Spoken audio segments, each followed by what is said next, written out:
Salut à tous et bienvenue dans cette 6e vidéo de Strasbourg Magic Peasant. Aujourd'hui on va un peu parler du deck Top Control, qui est un deck plutôt joué actuellement. Donc le deck est un deck de combo qui se compose principalement autour de deux cartes. Vous avez Sword of the Meek, donc qui est un équipement qui fait gagner +1/+2 à une créature, qui équipe pour 2.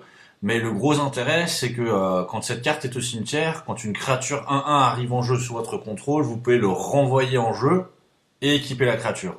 Et en fait, cette carte se joue en combo avec la carte Docteur Fonderie, qui pour un incolore, vous sacrifiez une créature, vous sacrifiez un artefact non jeton, et vous pouvez mettre en jeu une créature 1/1 bleu Docteur Artefact.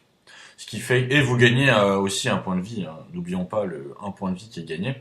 Ce qui fait que vous avez une combo entre les deux cartes où vous pouvez créer des jetons de manière infinie. Alors c'est un deck qui se joue principalement en noir-bleu. Après vous avez d'autres variantes bien sûr, hein, avec d'autres couleurs. La base du deck, c'est bien sûr de faire un peu de contrôle, avec par exemple la carte Into the Wild, qui vous permet de renvoyer un permanent non-terrain ciblé dans la main de son propriétaire, et si vous le kickez, de piocher une carte, ce qui est pas mal pour accélérer un peu le jeu.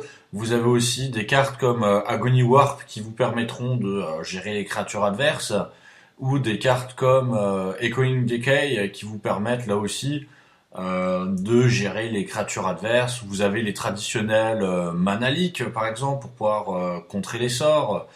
Vous avez des cartes comme Muddle the Mixture qui vous permettent là aussi de pouvoir contrer, mais aussi d'utiliser la transmute de la carte. Vous avez des cartes comme Runesnag qui vous permettent toujours de pouvoir gérer un peu ce que l'adversaire va faire. Et après vous avez des cartes un peu comme Think Twice ou Preordain, Ponder qui vous permettent d'accélérer un peu votre jeu. Et vous avez des cartes comme Duress ou Innocent Blood qui vous permettront de gérer les créatures que l'adversaire pourra poser en face de vous. Et l'objectif, bien sûr, c'est de pouvoir poser une Sword of the Meek avec une Top Fonderie pour pouvoir créer une petite armée et parallèlement aussi devenir un peu immortel et tuer votre adversaire. Voilà.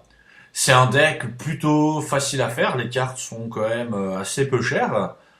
C'est un deck qui tourne plutôt pas mal, qui finit régulièrement bien classé dans des tournois Peasant.